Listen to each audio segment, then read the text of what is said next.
그때 진짜 시대의 코미디 같았어요. 정말 코미디죠. 진짜 부끄러워서 창피해서 어떻게 말을 할 수가 없는. 제가 예를 많이 드는데 네. 사람들이 이제 뭐 다들 바이든이라고 들리시겠지만 그러니까 뭐 지금 저희 투표했거든요. 저희 시청자분들 대상으로 투표했는데 지금 나는 바이든으로 들었다 96, 나는 날리면으로 들었다 4% 이렇게 나오고 있습니다. 그래도 네. 일반 여론조사 하면 70%좀 나온다고 하더라고요. 7대3. 네. 그런데 제가 이런 비유를 많이 했어요. 이거를 영상이 소리가 아니고 화면이라고 해도 네. 얘기가 된다. 예를 네. 들어서 어떤 고위 공무원이 명품백을 네. 받는 영상을 네. 입수가 됐어요. 언론사에. 예. 명품백 같이 보여. 네. 해상도가 정확하진 않아. 예. CCTV라서. 예. 명품백 같아. 자, 그럼 명품백처럼 보이는 물건을 이렇게 건네고 받는다라고 보도를 했다고 치자 말이죠. 네. 그러면은 근데 그 다음 날 그 네. 사람이 이거 명품백 아니야. 싸구려 백이야라고 반론했어요. 예. 그것도 보도를 해줬어요. 예. 싸구려백이라도 이상하지. 그렇죠. 예, 예. 싸구려백은 왜 받아 그러면은? 싸구려백은 받아도 되는 거야? 받아도 이렇게 되는 거야. 되는 그리고 거죠. 굳이 또 그 예. 자리에서 왜 백을 받아? 여러 가지 얘기가 나올 수 있잖아요. 예. 그러니까 이거는 마치 미국 국회가 아니고 사실은 한국 국회야. 뭐 예. 이런 거랑 똑같은 거예요. 예. 근데 자, 명품백이라고 했는데 명품백처럼 보여가지고 많은 사람들이 저거 샤넬이다, 뭐 에르메스다 다 이렇게 똑같이 디올이다라고 보이는데 사실은 짝퉁이야. 아니면 뭐 사실은 싸구려야. 비슷한 싸구려야. 이렇게 주장하는 거랑 비슷한 거라고 좀 보거든요. 근데 그 보도도 해줬어요. 그 사람이 라고 주장한다. 라고 주장합니다. 라고 해명했습니다.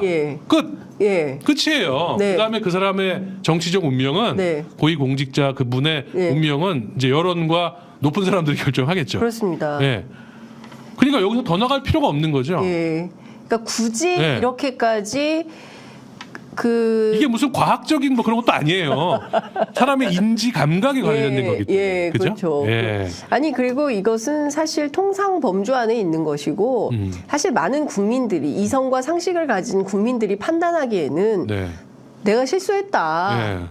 내가 정말 그 검사만 하다가 그렇죠. 특수부 시절에 내가 피의자들만 만나다 보니까 거친 말이 나왔다.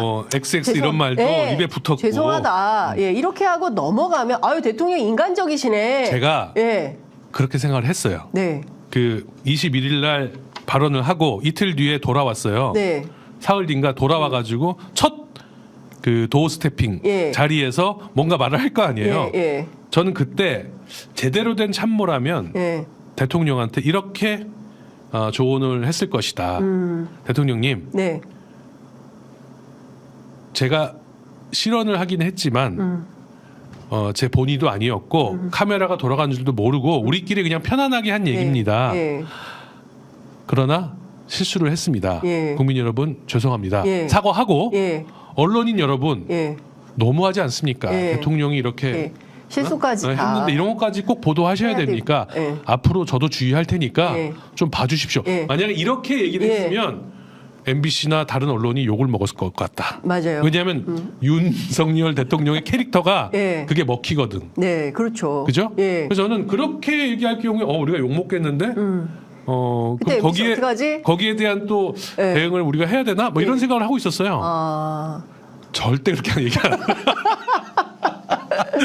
뭐라고 얘기했냐면 기억나세요? 지금 이 국익을 위험에 빠뜨리는 보도에 대해서 진상 조사를 해야 된다. 이렇게 얘기를 했어요. 맞아요. 자, MBC라고 말을 안 했지만 국익을 위험에 빠뜨리는 보도에 대해서 진상 조사를 해야 된다. 이 말이 뭐냐면 MBC를 수사하라는 얘기예요. 그죠? 이게 MBC가 한국 일국의 대통령이 방송사 기자들을 자기한테 불리한 보도를 한 기자들을 수사해라라고 지시를 한 거라고 좀 봤어요. 사실상의 수사 지시. 그리고 바로 형사 고발이 시작됐고 수사가 시작됐어요. 근데 수사가 잘 진행되겠습니까? 그러니까요. 경찰도 뭘 수사해요? 생각이 있는데, 그러니까 처음에는 압수수색 들어오네 마네 뭐 그러고 막 난리가 났었는데 뭐 흐지부지 됐죠. 그런데 우리가 통상 아는 국익의 범주에 대통령의 욕설이 포함된다고 생각해야 됩니까? 이제 뭐 근데 대통령실에서 그걸 굉장히 기분 나빠했대요. MBC 기자를 포함해서 몇몇 기자들이 그 백악관에 네. 질의를 보냈어요. 맞아요. 이 발언에 대해서 어떻게 생각하냐고. 네. 이런 거를 굉장히 기분 나빠했다고 하더라고요. 근데 이런 것도 당연한 거 아니에요? 아니 기자들 입장에서는 크로스 체크도 해야 되고 해야 되니까. 예, 확인. 백악관에 무슨 반응이 나오는지 봐야 될 거 아니에요. 예. 근데 굉장히 일반적인 취재 관행인 건데 그게 왜 불쾌했을까요? 그런 보고를 제가 들은 적이 있어요. 네. 박상재 사장님 커피 좀 더 드려야 될 것 같다는 생각이 드는데 물 좀 더 드려야 될 것 같아요. 물 주세요. 네. 얘기하니까 열받네. 열받네. 아니 그러니까 너무 이상한 거예요. 네. 그러니까 대한민국이 상당히 이제 87년 6월 항쟁 이후에 민주화돼 있고 그 민주정부의 품격에 맞는 그런 정부가 되려고 진보든 보수든 다 노력을 했는데 그런데 어느 날 갑자기 윤석열 대통령이 나타나서 바이든 날리면 사태가 터지고 그 이후로 기이한 일들이 계속 벌어지고 있는데 아무도 말을 못하고 있다. 대통령이 너무 경로해서 그런 거예요. 경로. 네, 경로라는 말도 웃긴 게. 네. 아니 경로하면 말 못하는 거예요. 이게 민주주의에. 네. 경로라는 말 자체가 너무 권위주의적이지 않아요? 그렇죠. 네? 예. 네. 그래서 그때 그 숙명여대 강영철 교수님이 무슨 칼럼에다가 경향신문 칼럼에다 쓴 걸 보니까 하여튼 이 옛날에는 없었던 이 표현들이 윤 대통령에 대한 표현들이 굉장히 많아졌다. 문재인 대통령이나 심지어 이명박 박근혜 때도 없었던 표현들이 그렇게 뭐 조사를 하셨더라고요. 네. 그러니까 지금 이거 좀 참 너무 부끄러운데 저는 그것도 좀 여쭤보고 싶어요. 좀 치졸했잖아요. 네. 대통령실의 대응이. 비행기 안 태워주고. 네, 비행기도 안 태워주고. 그리고 또 그 이기주 기자하고 그 설전 사건도 있었고요. 슬리퍼 신었다고 막 난리치고. 그러니까 슬리퍼 어디 예의 없게 슬리퍼를 신나. 다 신어요. 저도 그 물어봤어요.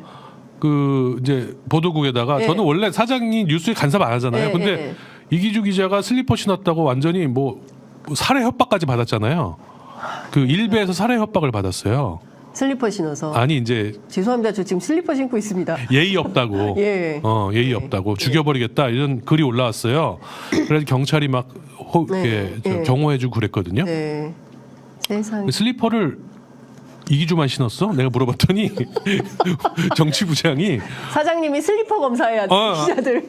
그랬더니 아니래요. 지금 이기주가 슬리퍼 신었다고 쓴 기자들도 다 슬리퍼 신고 있었다는 거야. 다 신었어. 이기주만 신는 게 아니야. 여기자들은 주로 안 신고 남자 기자들은 거의 다 신는데요. 맞습니다. 그래서 왜냐하면 나가보셔서 아시잖아요. 알죠. 그리고 이기주 기자가 신었던 그 삼선 슬리퍼는 그 대통령실 매점에서 파는 거라고 들었고요. 그러니까 이런 코미디 같은 상황이 지금 계속 벌어지고 있는 거고 앞으로도 이제 3년 넘게 어떤 장관이 펼쳐질지 어떤 마음으로 우리가 이걸 마주해야 되는지 진짜 걱정이다 이런 생각이 좀 드는데 저는 뭐 정치, 경제, 뭐 외교 이런 얘기는 안 하려고요. 저는 이제 언론인이 아니고 그냥 그러나 저는 전직 공영방송의 대표로서 언론을 대하는 태도에 대해서는 반드시 기회 있을 때마다 계속 지적을 하려고 해요. 그게 윤석열 대통령도 그렇고 문재인 대통령도 그렇고 뭐 모든 정치인들도 다 마찬가지예요. 언론을 그렇게 하면 안 된다. 또 일반 시민들도 마찬가지예요. 제가 언론 개혁에 관해서 강의를 많이 하거든요. 늘 하는 말이 언론을 도구로 보시면 안 된다. 우리 도구로 봐요. 그게 뭐냐면은 진영 논리에 따라서 우리 편 내 편 가르는 거. 그다음에 가짜 뉴스를 판단할 때도 우리한테 불리한 건 가짜 뉴스. 이거는 솔직히 좌우가 따로 없어요. 지금. 민주당 때 했던 언론중재법도 사실은 가짜 뉴스 때려잡자고 한 건데 그게 만약에 그 당시에 통과가 됐으면 그때 언론계가 다 반대했잖아요. 오마이뉴스는 어땠어요? 제가 그때는 오마이뉴스 기자가 자꾸 저한테 말씀 나오길래 아니 조선일보에서 자꾸 저한테 오마이뉴스 간부가 운영하는 저 오마이뉴스 간부 아니고요. 오마이뉴스 그만둔 지 오래됐습니다. 맞다. 그 사이에 제가 그만두고 중국도 갔다고 했는데 아직도 오마이뉴스 간부로 아무 상관없는 회사입니다. 언론중재법 악법이에요. 왜냐 명예훼손으로 그 잘못된 보도로 명예훼손을 당할 경우에 피해액의 5배까지 보상하게 돼 있었잖아요. 거기서 언론계에서 이거 안 된다, 악법이다. 굳이 하려면은 그 대상자의 네. 정치인, 대기업, 고위 관료는 빼라 이렇게 얘기했어요. 네, 네. 그걸 안 받아줬어. 왜? 정치인, 대기업 구하려고 만든 법이거든. 문재인 대통령 공격한다고 네. 문재인 대통령하고 민주당 가짜 뉴스를 공격한다고 만든 법이잖아요.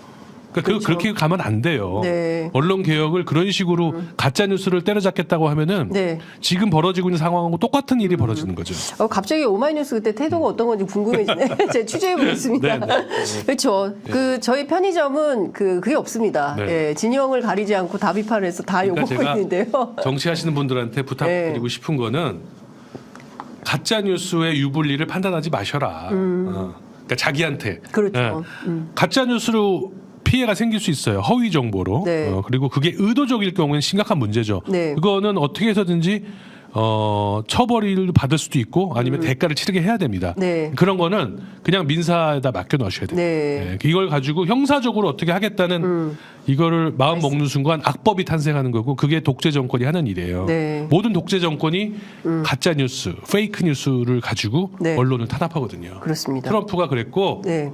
필리핀의 두테르테가 지금도 그러고 있습니다. 네. 예. 한국은 그러면 안 되는데 한국은 여전히 방심위에서 네. 가짜뉴스 신고센터를 만들어 놓고 엉뚱한 사람들을 잡고 있다. 이런 네. 말씀을 좀 드리고 그 관련해서는 잠시 후에 저희가 김유진 방심위원 모시고 말씀을 좀 들어보도록 하겠습니다. 지금 기본적으로 이 문제가 일단은 1심인데 네. MBC가 항소를 한 거죠. 네, 항소 방침을 밝혔다고 예. 보도가 나왔고 뭐 예. 항소하겠죠. 예, 그러면 이건 예. 대법까지 가는 거네요. 아 그렇다고 봐야죠. 예. 근데 이제 중간에 또 MBC가 예. 날아가고 예, 또 KBS처럼 뭐 그 가능성도 또 있을까요? 그런 사장이 오면은 예, 바로- 정정보도 바로 해버릴 수도 있죠. 항고 포기하고.